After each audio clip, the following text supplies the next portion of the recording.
Injili kwa kila kiumbe. Je, unatamani maisha mapya?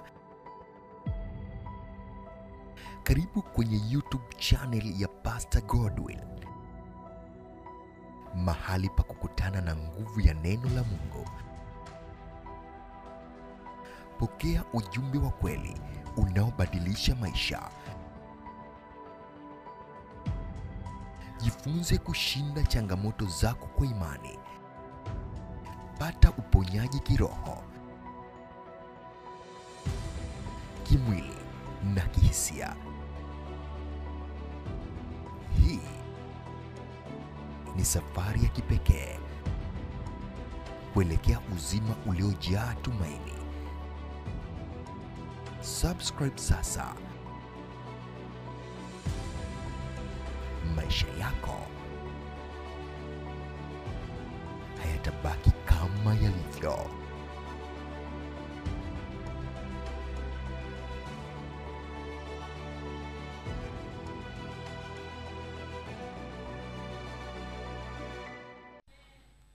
Basi Mungu ni mwema, na nizidi kumshukuru Mungu kwa ajili ya neema hii ambayo Bwana ametupatia. Lakini pia endelee kushukuru sana kwa ajili ya mchungaji wetu na baba yetu, Mchungaji Charles Mdingi. Nimshukuru sana kwa ajili yake, pamoja na mama mchungaji, kwa kunipa nafasi hii pia na kuona niweza kuwa sehemu ya semina hii nzuri ya Pasaka. Bwana asifiwe. Lakini pia nishukuru sana baraza la wazee ambao tumekuwa pamoja tangu siku ya kwanza tunaanza Jumatano mpaka leo Jumapili tunahitimisha, tuko pamoja baraza zima lote la wazee. Lakini pia niwashukuru sana na washirika wote wa kanisa zuri la PHM pamoja na waimbaji wazuri. Mungu awabariki sana. Tuombe. Baba, katika jina la Yesu Kristo, Mungu uliye mbinguni, Bwana na Mwokozi, asante kwa ajili ya majira haya na wakati huu ambao Mungu umetupatia tuweze kukufanyia ibada. Asante kwa ajili ya sikukuu ya leo ambayo ni Pasaka, kufa na kuzikwa na kufufuka kwa Yesu Kristo. Na siku ya leo Yesu amefufuka. Tunashukuru na kushangilia kwa ajili ya neema hii ambayo inakamilisha ukombozi wetu wa roho, nafsi na miili hii iliyokuwa imefungiwa dhamiri ovu. Baba, anasema asante. Naomba Roho wako Mtakatifu atufunike, atuvuvie, tuweke wakfu, na tupo tayari kwa ajili ya kujifunza maneno yako asubuhi na mchana huu. Ni katika jina la Yesu Kristo mtu mmoja aseme amen. Basi leo ni siku ya mwisho ya semina hii ya Pasaka, na tulikuwa tumeangalia somo kuu ambalo tulikuwa tunaenda nalo. Tulikuwa tunasema nguvu ya agano la damu ya Yesu Kristo. Nguvu ya agano la damu ya Yesu Kristo. Na maandiko yake yalitoka kwenye kile kitabu cha Waebrania sura ile ya 9 mstari wa 13 hadi mstari wa 18. Waebrania 9:13 mpaka 18. Mambo mengi tuliangalia hapo. Leo katika kuhitimisha somo hili, sehemu ya mwisho kabisa ya somo hili, tutakwenda kuangalia nguvu ya msalaba. Emsema tena, nguvu ya msalaba. Bwana Yesu asifiwe. Kwenye mabano unaweza ukaandika nguvu ya madhabahu ya Kristo. Nguvu ya madhabahu ya Kristo. Kwa nini? Kwa sababu tunapoizungumza madhabahu ya Kristo, ndio ule msalaba wake ambao uliwekwa mahali pale palipoitwa Golgotha au Calvary. Kwa hiyo tunapozungumza msalaba, beba tafsiri inayosema madhabahu. Msalaba sio tu ile ambayo chaining za watu wanaotengeneza cheni au mikufu alafu kinekwa kimsalaba pale. Sio tu ile ya kwenda kuzikia kwenye misiba yetu ya Kikristo. Mtu mpaka azikiwe au azikwe utakuta watu wana msalaba pale. Na kuna watu wanaogopa. Wakati niko Arusha miaka fulani, mtu mchungaji mmoja akaleta msalaba pale nilipokuwa tumepanga pale na rafiki yangu mmoja. Alipoingiza ule msalaba, yule mwenye nyumba alikimbia akipiga yowe, akiona kama anapewa nuksi au balaa. Na yule mchungaji alileta nini? Msalaba pale nyumbani kwake. Alinikabidhi nimshikie kidogo, alafu atakuja kuuchukua. Yule mwenye nyumba alipoona alipiga yowe akakimbia. Akaona yule mchungaji, ondoa msalaba, ondoa msalaba, ondoa msalaba, kana kwamba ni nuksi. Yaani anaona kuna msiba unaweza kawa umeingizwa pale. Kwa hiyo kuna watu wanapoona msalaba anajua huenda kuna kitu kibaya, au huenda ni sehemu kama ya kanisa hivi. Lakini kamata hii maana kwamba msalaba ni madhabahu ya Kristo. Sema amina kwa jina la Yesu. Sema amina kwa jina la Yesu. Wakati tunaangalia sehemu hii ya nguvu ya msalaba, ambao tunaangalia nguvu ya madhabahu ya Kristo, ningetamani nianze na kuzungumza maana ya madhabahu. Maana ya madhabahu. Ziko maana nyingi ambazo unaweza ukaelezea wewe. Hata najua kuna watu wengi mmejifunza maana ya madhabahu. Lakini leo naomba niseme tu maana hii kwamba madhabahu ni mahali Mungu alipopachagua na kupatenga kwa ajili ya kukutana na watu wake. Madhabahu ni mahali Mungu alipopachagua na kupatenga kwa ajili ya kukutana na watu wake. Kwa hiyo tuwe na uhakika, kuna sifa kadhaa hapa. Mungu ndipo mahali alipopachagua yeye. Anasema akawaambia wana wa Israeli, mahali pale ndipo nitakapochagua na kuliweka jina langu, niabuduni hapo. Kwa hiyo madhabahu ilikuwa hapo, mahali ambapo Mungu amepachagua. Na aishi tu kupachagua, pia Mungu anapatenga. Bwana asifiwe. Bwana asifiwe. Maana yake nini? Anapaandaa yeye. Yeye kutenga maana yake ni kuandaa.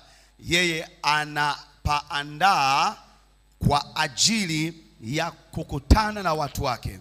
Ni kama mahali hapa tunapaita ni madhabahu ya Kristo. Sema amen. Sema amen. Na nyuma yangu upo ishara ya msalaba wenye rangi kama ya blue.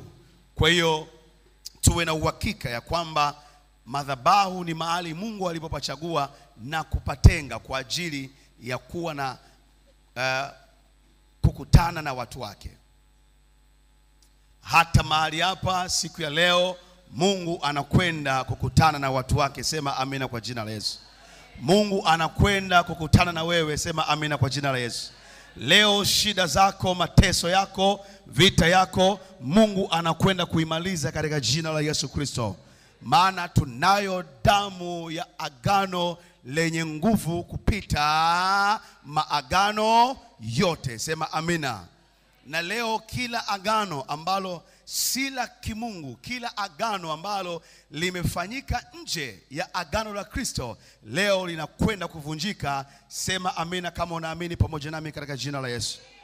Ikiwa katika hii madhabahu, kila madhabahu ambayo imefanya vita na wewe, leo ninatoa tangazo kwa sababu Yesu amefufuka. Ninatoa tangazo leo, kuna vita za madhabahu zinatembea juu ya madhabahu hii katika asubuhi ya leo na mchana wa leo. Leo natangaza vita za kimadhabahu, lakini uwe na uhakika ya kwamba madhabahu moja ndio itakayoshinda, ambayo ni madhabahu ya Kristo Yesu. Biblia inasema ya kwamba tunashinda na zaidi ya kushinda kwa Mungu aliyetupenda. Sema amina kwa jina la Yesu. Sema amina kwa jina la Yesu. Sema amina kwa jina la Yesu. Madhabahu za magonjwa zinateketea siku ya leo katika jina la Yesu. Madhabahu za umasikini siku ya leo zinateketea katika jina la Yesu Kristo. Madhabahu za kuachana wanandoa leo zinateketea katika jina la Yesu Kristo. Nisaidie amina yenye nguvu pale ulipo kama unanielewa. Sema amina. Sema amina. Jana nilisema lazima uwe rohoni. Haya mambo ni ya rohoni, sawa eh? Amina. Ukiwa ibadani uwe rohoni. Nazungumza mambo ya kiroho. Leo nahurumia sana madhabahu zingine. Yaani nazihurumia leo. Lazima zikabomoke. Sema amina kwa jina la Yesu. Kwa sababu kama una uhakika madhabahu ya Mungu ipo mahali fulani, uwe na uhakika madhabahu zingine zote za giza zitaanguka, zitake zisitake, zitasarenda zenyewe kwa kuanguka kifudifudi. Sema amina kwa jina la Yesu. Hata Wafilisti walipolichukua sanduku la agano, ilikuwa ni madhabahu ya Bwana. Sanduku la agano Wafilisti walipolichukua wakalipeleka kwao, wakalipeleka ili kulisubmiti, eti lenyewe likakae kwa mungu wao Dagoni. Yani sanduku la Bwana likakae chini ya mungu aliyeitwa Dagoni. Walipolala wakaamka, wakakuta Dagoni ndio imeanguka mbele ya sanduku la agano. Sema amina kwa jina la Yesu. Yani Dagoni akaanguka, akavunjika vipande, wala Dagoni hakuonekana sehemu yake, kwa sababu alianguka, lile sanamu likavunjika. Tangu siku hiyo Wafilisti wakasema, come on, hili sanduku lina nguvu kuliko Dagoni wetu. Nisikilize, madhabahu ya Kristo kwenye maisha yako ina nguvu kuliko madhabahu za wachawi. Madhabahu ya Kristo juu ya maisha yako ina nguvu kuliko madhabahu za washirikina ambao wameziweka ili kukushambulia. Siku ya leo natangaza ushindi katika jina la Yesu. Hata malaika akawatangazia wale wanawake ya kwamba rudini kwenu muwe na amani. Huyu mtu amefufuka, wala hayupo miongoni mwa waliokufa. Madhabahu zingine zimekufa, madhabahu ya Yesu ipo hai. Weka amina pale ulipo. Weka amina pale ulipo. Tena weka amina pale ulipo. Shangilia Yesu, shangilia Yesu, shangilia Yesu, shangilia Yesu. Malaika akamwambia wale wanawake, katangazeni yuko hai. Sema amina. Sema amina. Sema amina. Madhabahu ya Mungu iko hai, na hao waabuduo pia wapo hai, wala mambo yao hayaja kufa. Sema amina. Kwa hiyo madhabahu ni mahali ambapo Mungu amepachagua na amepatenga ili akutane na watu wake. Unajua wenzetu wa giza wanapojua mahali fulani mizimu imepatenga, alafu watu waende pale, unajua wanaelewa, hata kelele hizo sehemu hawapigi, wanaenda kimya kimya. Wanajua watu wa giza wanaheshimu yale maeneo. Nisikilize, hao ni watu wa giza. Wanajua wanakwenda kukutana na miungu yao kwenye yale matambiko. Wakifika lile eneo wanajua mahali hapa leo hii, kama wanaomba kwa ajili ya mvua, basi uwe na uhakika mvua, wanajua wakitoka pale itanyesha. Sasa hao ni watu wa giza. Si zaidi wewe ambaye una madhabahu ya Kristo, ambaye unajua leo nimeenda madhabahuni pa Bwana, yale maswali yangu na kwenda kupatiwa majibu siku ya leo. Sema amina katika jina la Yesu Kristo. Weka amina katika jina la Yesu Kristo. Mungu amekuchagulia ile eneo, na hakuna mtu anayekwenda madhabahuni kwa bahati mbaya. Naomba niwaambie wanadamu, ukiona mtu anaenda madhabahuni huwa haendi kwa bahati mbaya. Madhabahuni mtu anaenda kwa makusudi. Leo wewe ungekataa kuja ibadani, kuna mtu angekulazimisha. Mbona watu hawakuja jana, hawakuja juzi, hawakuja tangu Jumatano? Hakuna aliyekulazimisha. Lakini unapoona umeenda madhabahuni, hakuna mtu anayekuja madhabahuni kwa bahati mbaya, bali Mungu amemkusudia aje mahali alipopatenga yeye ili akutane naye. Sema amina kwa jina la Yesu. Sema amina kwa jina la Yesu. Sema amina kwa jina la Yesu. Na kwako itakuwa bahati mbaya kama unakuja madhabahuni halafu hujakutana na Mungu ana kwa ana. Lakini leo tarajia ukutane na Mungu pale ulipo, na mambo yako yote yatakwenda kadiri Mungu anavyotaka yaende. Weka amina ya nguvu pale ulipo. Weka amina ya nguvu kama unaelewa wewe mshindi. Kwa hiyo tunapoangalia hiyo maana, tunasema pia Golgotha au Calvary na ule msalaba wa Kristo ndio ilikuwa madhabahu ya Mungu ambaye ni Baba alipochagua na kukutana na watu wake. Madhabahu ilikuwa ni hiyo ya Golgotha, na ule msalaba Yesu aliokuwa amesulubiwa pale. Ile ndio ilikuwa madhabahu ya Mungu aliyotaka kukutana na watu wake. Na watu wengi walikusanyika mahali pale, walio wanawake, walio wanaume, walio askari, viongozi wa dini, waliompenda Yesu, wasiompenda Yesu, wote walikusanywa pale ili Mungu akutane na watu wake kiroho. Sema amina kwa jina la Yesu. Golgotha au Calvary ni madhabahu ya Kristo. Sasa naomba, kuna jambo nitalirudia hapa la kulikumbuka. Jambo muhimu la kulikumbuka. Tulisema Yesu ni kuhani. Yesu ni kuhani. Yesu ni kuhani. Waebrania sura ya 9 na sura zingine zinaonesha ukuhani wa Yesu, aliye mithili au mfano wa kuhani aliyeitwa Melkizedeki, ambaye alikuwa na sifa ya ni kuhani ambaye hawajui mwanzo wake. Ni kuhani ambaye alikuwa hana mama wala hana baba. Ni kuhani. Na Yesu alifananishwa na kuhani huyu wa milele aliyeitwa Melkizedeki. Na kama Yesu alikuwa ni kuhani, tumesema kuhani ili awe kuhani kuna mambo lazima awe nayo. Sema amina. Sema amina. Lazima awe nayo. Tulisema jambo la kwanza, ili awe kuhani, hata wewe unayenisikiliza ni kuhani, hata pale unayenisikiliza kwenye mitandao ya kijamii, wewe pia ni kuhani katika jina la Yesu Kristo. Wewe ni kuhani. Na kama ni kuhani, mtu aliyeokoka, aliyempokea Yesu Kristo kuwa Bwana na Mwokozi wa maisha yake, ameokoka, amezaliwa mara ya pili, ameacha dhambi, amepokea kipawa cha Roho Mtakatifu, yeye anakuwa ni uzao wa kifalme, ukuhani wa kifalme. Kwa hiyo ili Yesu anapoutimiza ukuhani wake, jambo la kwanza tulisema Yesu kama kuhani lazima awe na Mungu wake. Hilo jambo la kwanza.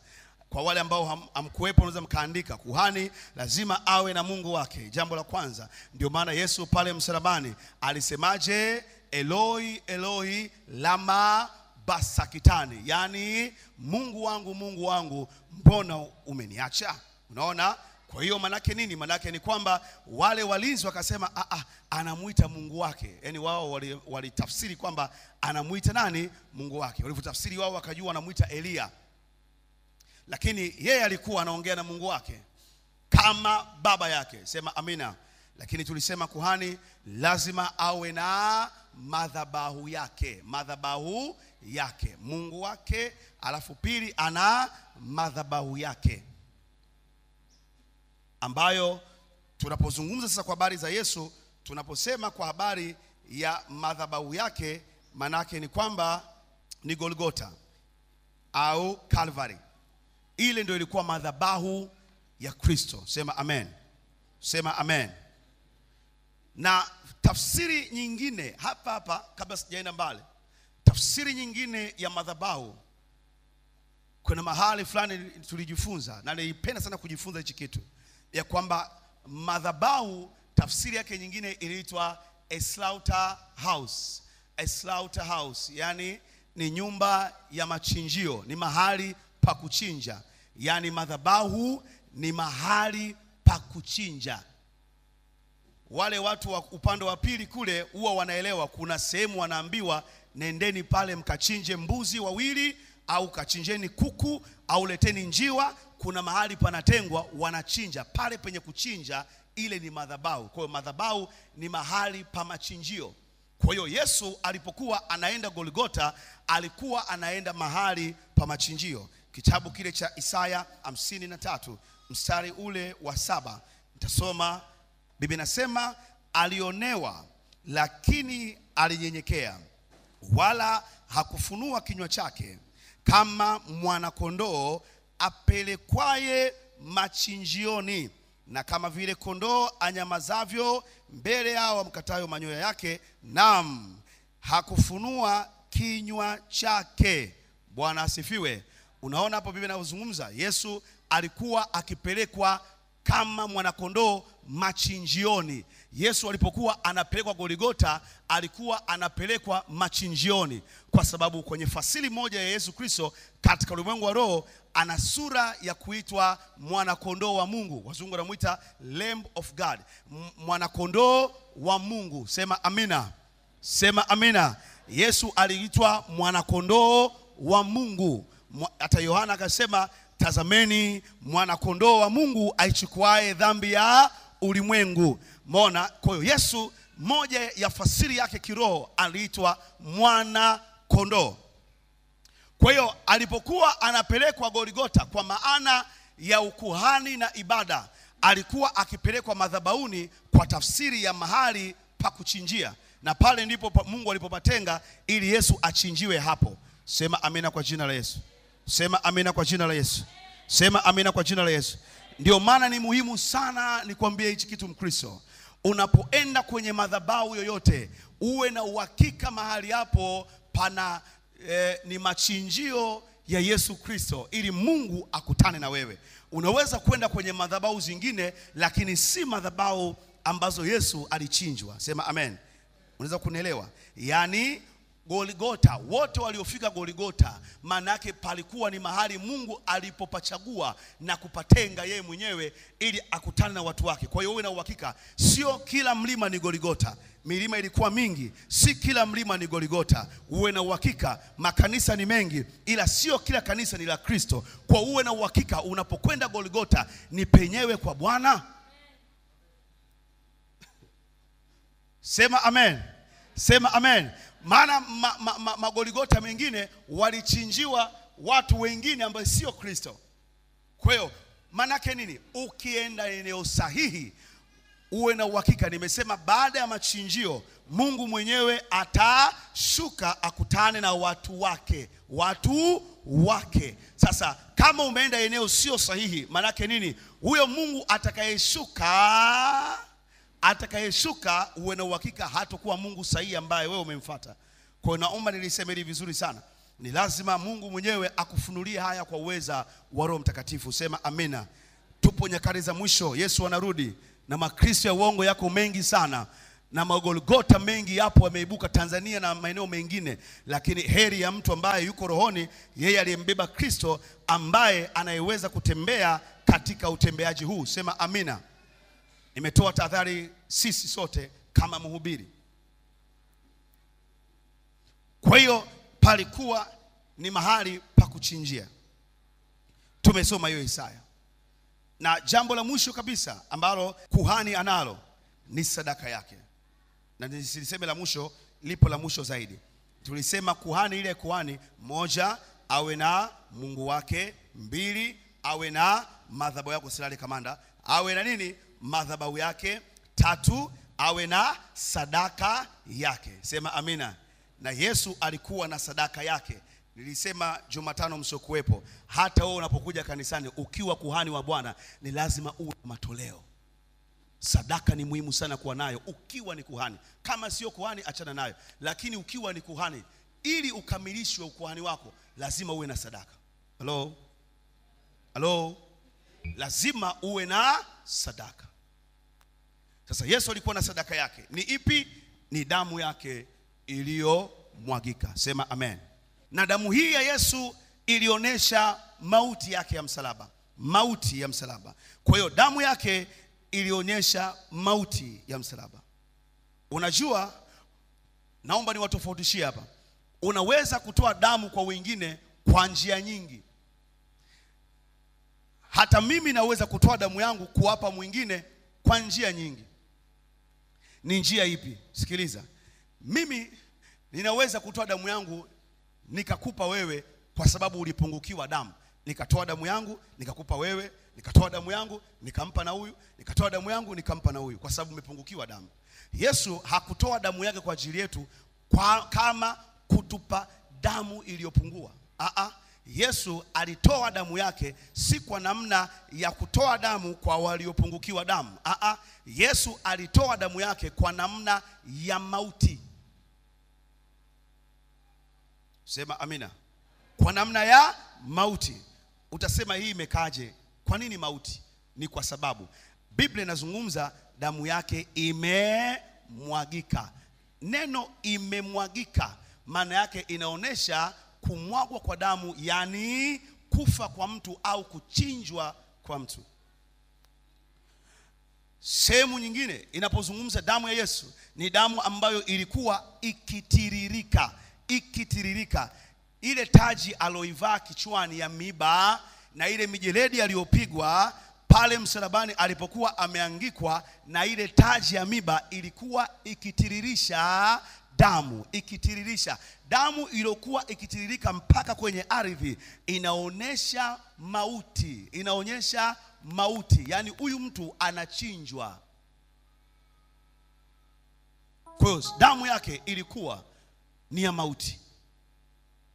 Damu yake ilikuwa ni ya mauti. Sema amina kwa jina la Yesu. Kule tu kuchuruzika kunaonyesha ni mauti. Ni ishara kuonyesha kuna kitu kinachinjwa. Ufunuo sura ya 5 anasema, naye alikuwa kana kwamba ni mwanakondoo aliyechinjwa. Jina la Bwana libarikiwe. Amechinjiwa wapi sadaka yake? Kwenye machinjio. Wapi? Madhabahuni pake. Wapi? Golgotha, pale msalabani. Sema amina kwa jina la Yesu. Sema amina kwa jina la Yesu. Kwa ili awe kuhani alikuwa na madhabahu yake na sadaka kwenye madhabahu yake. Tunapojifunza madhabahu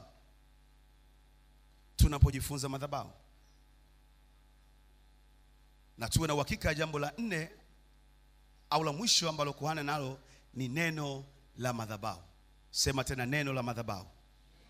Sema tena neno la madhabahu.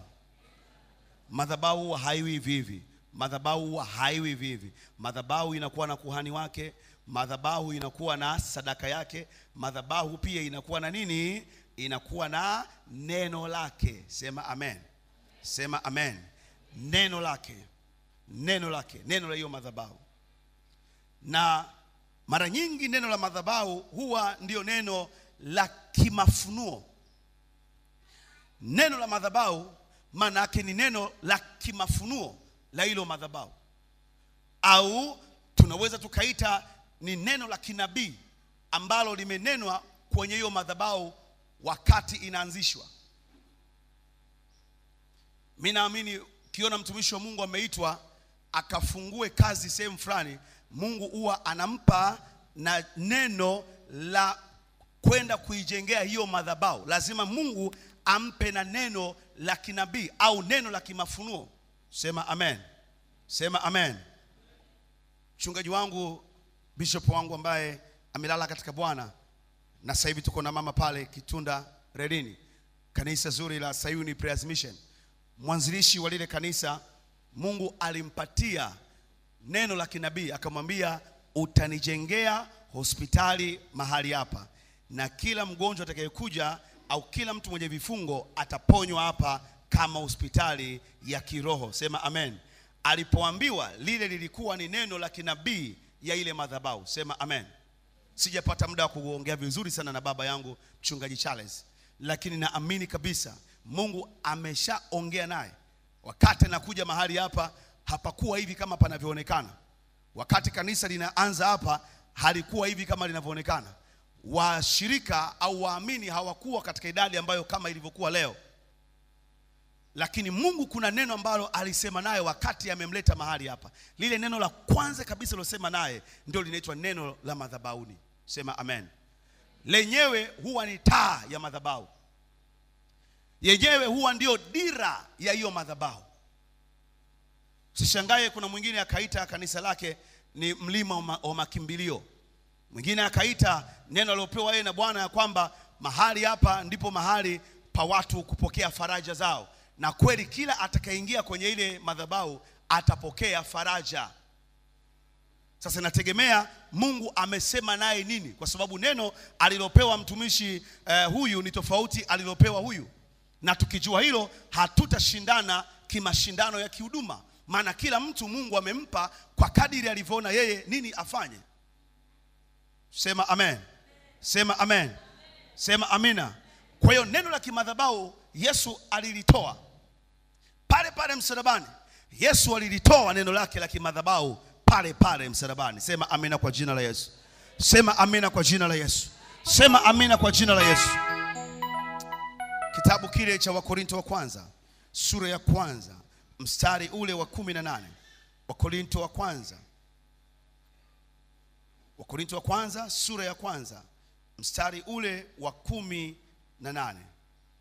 Kitabu kile cha Wakorinto wa kwanza sura ya kwanza mstari wa 18. Biblia inasema, kwa sababu neno la msalaba kwao wanaopotea ni upuuzi, bali kwetu sisi tunaookolewa ni nguvu ya Mungu. Sema amina. Sema amina. Anazungumza neno la msalaba, sio neno msalaba. Neno la msalaba. Nimesema msalaba ni madhabahu. Angeweza kusema neno la madhabahu ya Calvary, angeweza kusema namna hiyo, lakini yeye amesema neno la msalaba. Maana yake lipo neno lilotamkwa na Yesu akiwa msalabani. Sema amina. Sema amina. Yako maneno kadha wa kadha Yesu aliyasema pale msalabani. Hatutakuwa na nafasi ya kuangalia yote, lakini uwe na uhakika ukitamani kujifunza, nenda karudi kwenye ule msalaba. Pana maneno yasiyopungua 5 Yesu aliyozungumza pale msalabani. Aliwaambia wale wahalifu, si ndio, ya kwamba usiku wa leo mtakuwa na mimi wapi? Rahani mwangu. Maana yake nini? Alifungua mlango kwa watu wasiostahili kuingia mbinguni pamoja na yeye. Madhabahu ya Kristo inawachukua watu wasiostahili na inawastahilisha kwa kuwasamehe dhambi zao na makosa yao na kuwafungulia mlango wa kukutana na Mungu mbinguni. Sema amina kwa jina la Yesu. Hili ni moja ya neno la kimadhabahu. Lakini neno lingine, Yesu alitoa msamaha pia pale madhabahuni, si ndio? Msalabani alisemaje? Baba, wasamehe dhambi hii maana hawajui. Jina la Bwana libarikiwe. Jina la Bwana libarikiwe. Napenda sana neno la msalaba. Na leo tutakwenda kuangalia neno moja tu la msalaba, alafu tutakwenda kuomba muda huu. Sema amina. Sema amina. Tunakwenda kuomba muda huu kwenye neno hili la msalaba. Sema amina tena. Kitabu kile cha Injili ya Yohana sura 19 mstari ule wa 30. Biblia inasema, basi Yesu alipokwisha kuipokea ile siki, alisema imekwisha. Akainama kichwa, akaisalimu roho yake. Kwa hiyo kabla hakutoa sadaka yake kama uhai wake, alitanguliza neno hapa. Neno la msalaba lilisemaje?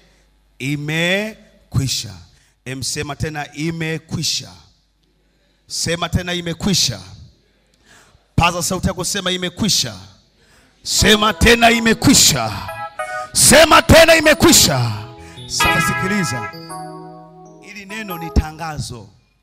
Hili neno ni tangazo. Kwenye ulimwengu wa roho limewekwa kuwa tangazo ambalo tunaweka katika ulimwengu wa roho.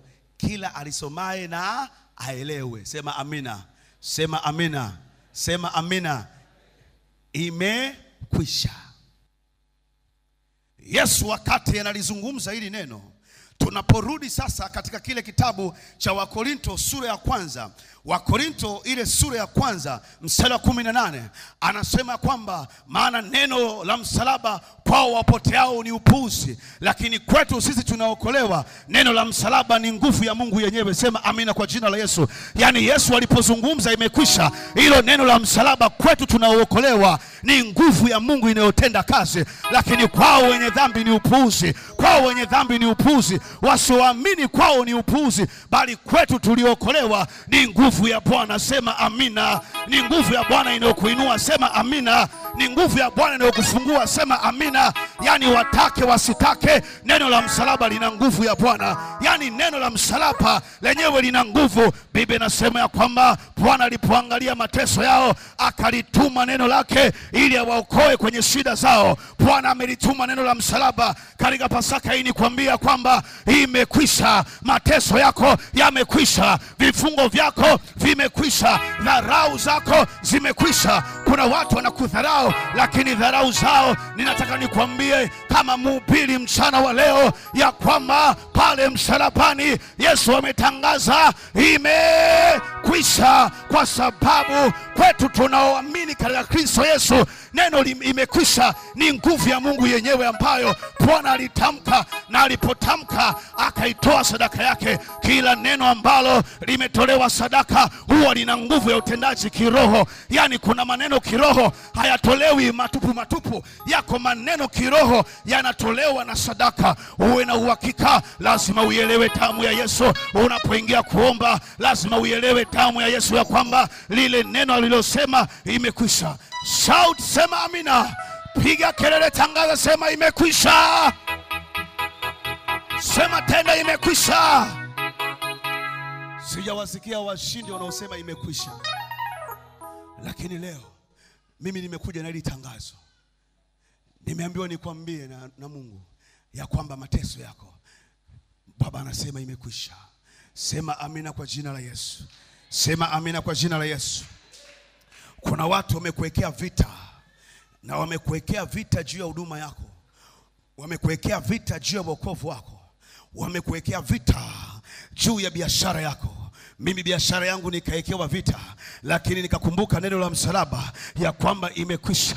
Yuko mtu mmoja akatamani nife kabla ya wakati wangu, lakini nikakumbuka neno la Calvary ya kwamba imekwisha. Yani kwao waliokolewa ni nguvu ya Mungu. Manake nini? Ni neno linalotenda kazi kiroho. Sema amina kwa jina la Yesu. Sema amina kwa jina la Yesu. Na Yesu akaitoa roho yake. Yani neno lolote la kimadhabahu likisindikizwa na sadaka linatia muhuri wa utendaji kiroho.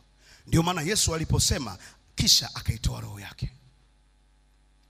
Ukumbuke eneo hilo ni eneo hatari sana. Ni eneo hatari sana kiroho. Ndio maana pale pakatokea na giza, nchi katandwa na giza.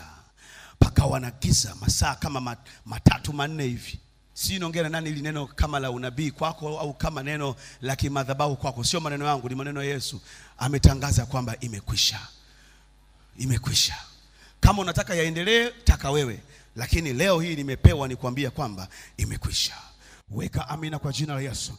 Ongeza makofi kwa Bwana Yesu. Ongeza makofi kwa Bwana Yesu. Ongeza makofi kwa Bwana Yesu. Yani imekwisha. Yani imekwisha. Kama kuna watu mwinjilisti walitamani wapigane na wewe kwanza, yani wamekwenda kujipanga ili leo ni Jumapili, yani Jumanne wache wapigane na wewe. Sikiliza, Baba anatangaza Jumapili ya leo.